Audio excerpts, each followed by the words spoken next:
Bueno, vamos a hablar un poco de economía con Martín Tetaz, es profesor de la Universidad de Buenos Aires y especialista en lo que es economía del comportamiento. ¿Cómo andas, Martín? Bien, bien, buenos Bien. días, muy bien.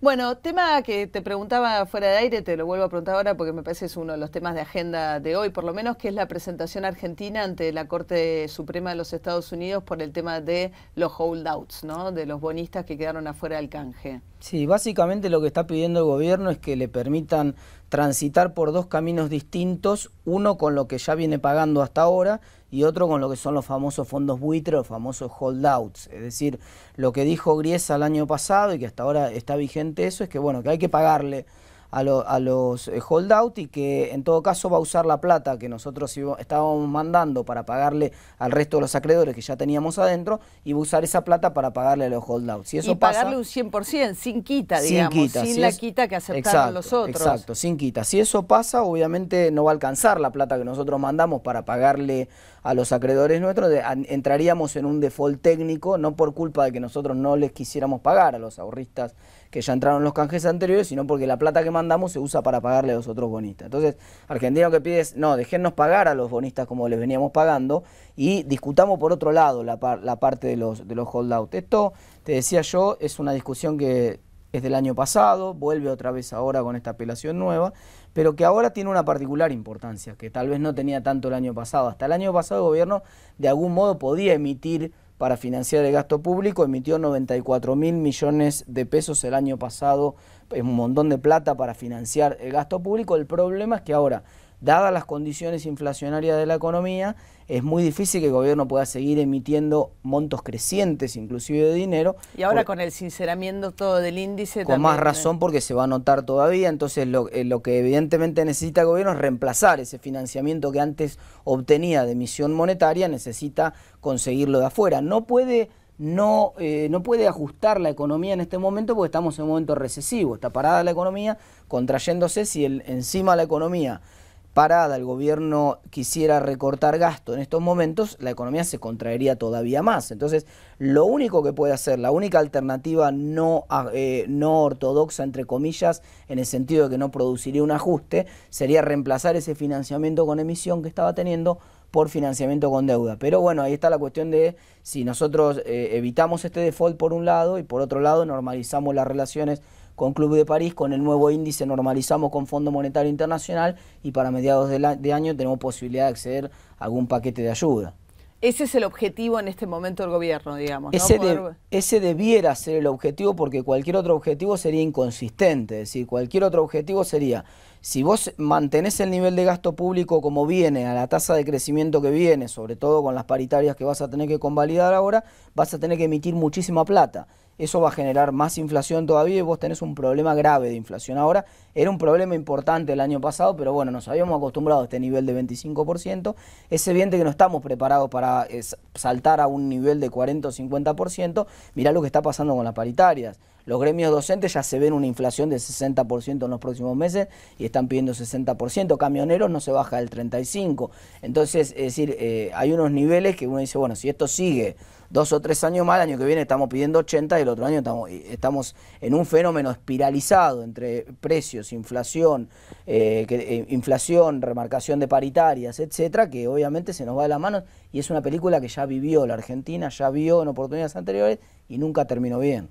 Pero ¿y qué va a pasar, digamos, tema dólar, ¿no? Que es un poco lo que el gobierno está tratando de frenar ahora, es el traslado, que sea el menor posible, el traslado a precio de lo que fue el impacto de la devaluación.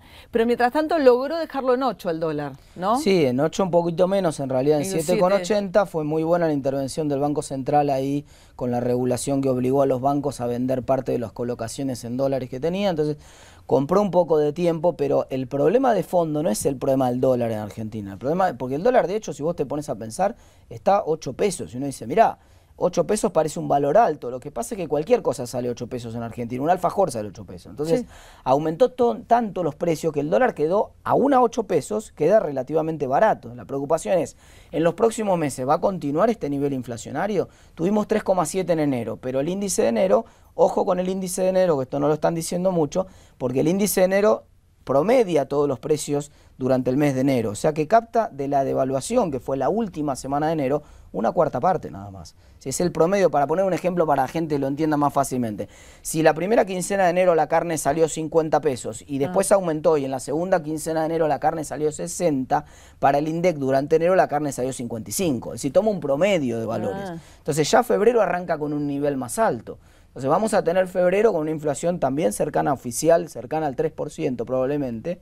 Marzo vienen las paritarias, que generalmente es un mes en el cual también hay presión sobre los precios porque las empresas trasladan a precios casi automáticamente en algunos sectores cuando tienen que dar paritarias altas. Entonces uno dice guarda. Y diciembre, que es otro dato que tampoco dicen mucho, pero si vos mirás el informe que publicó el INDEC vas a notar que el índice es en el promedio del trimestre pasado arranca valiendo 100 y ya en el mes de diciembre es 102,78. Traducido al castellano. A ver. Traducido a castellano. En diciembre prácticamente la inflación fue como mínimo, no es exacto el número, es aproximado, como mínimo 2,78%. La inflación reconocida por el INDEC en el mes de diciembre. En el mes de enero 3,7, en el mes de febrero prácticamente 3, casi con seguridad. Marzo vamos a un nivel de esa magnitud por las paritarias, entonces uno dice guarda, porque tenemos un nivel de inflación alta. Si esta inflación alta persiste, lo que era razonable, el gobierno había logrado un dólar razonable en 7,88, dentro de unos meses estamos de vuelta discutiendo si el dólar no tiene que valer 9 en vez de valer 8. Bueno, de hecho mantienen el recargo, ¿no? Con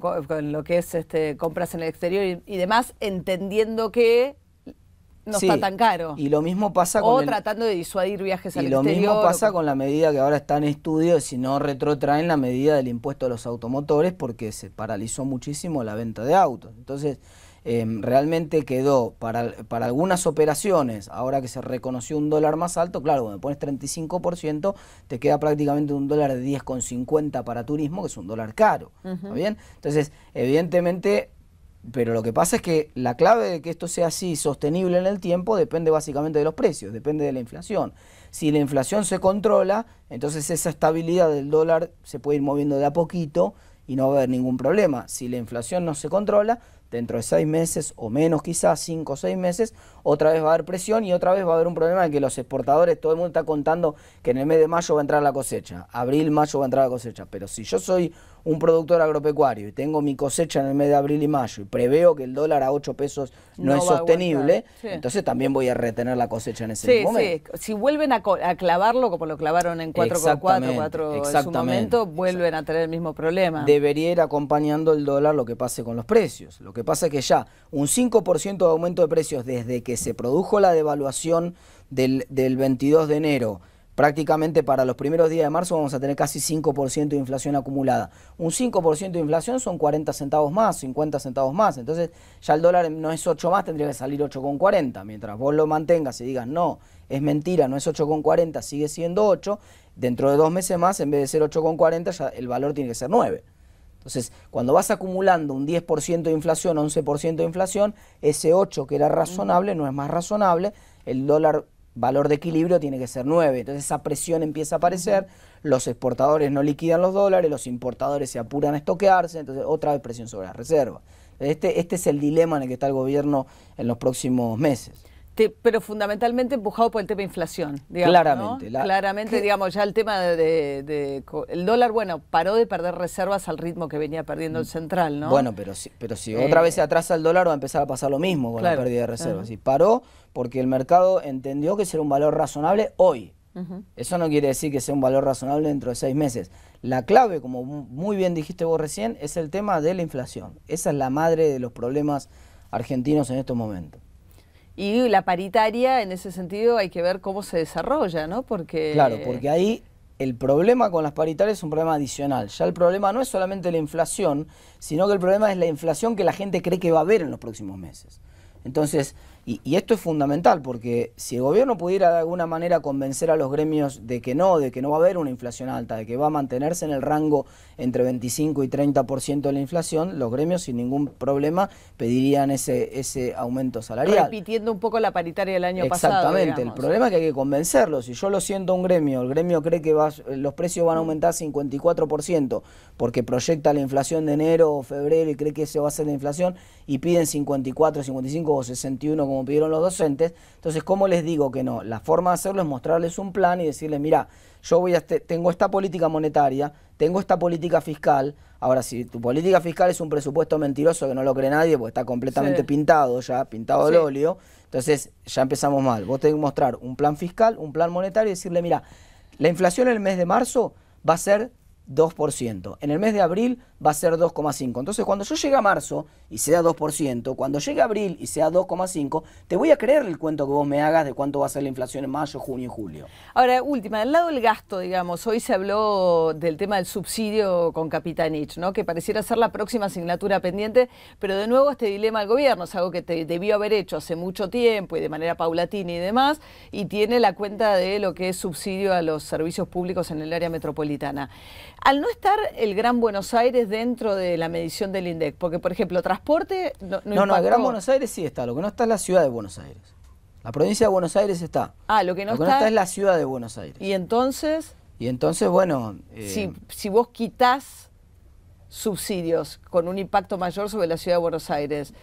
Bueno, la clave es si esos subsidios que vos quitás van a ser por otro lado que vos no necesites emitir tanto dinero, entonces lo que puede generar un poquito de inflación por un lado, te relaja la inflación por el otro, no debería ser inflacionario. La quita de subsidios no debería ser inflacionaria. Ahora, si vos quitás los subsidios, pero seguís gastando masivamente, seguís emitiendo dinero masivamente... ¿Y por qué no está la ciudad?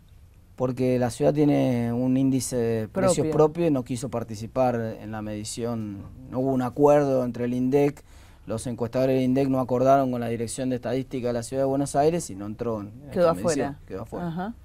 Bueno, Martín Tetaz, muchísimas gracias. No, gracias a vos.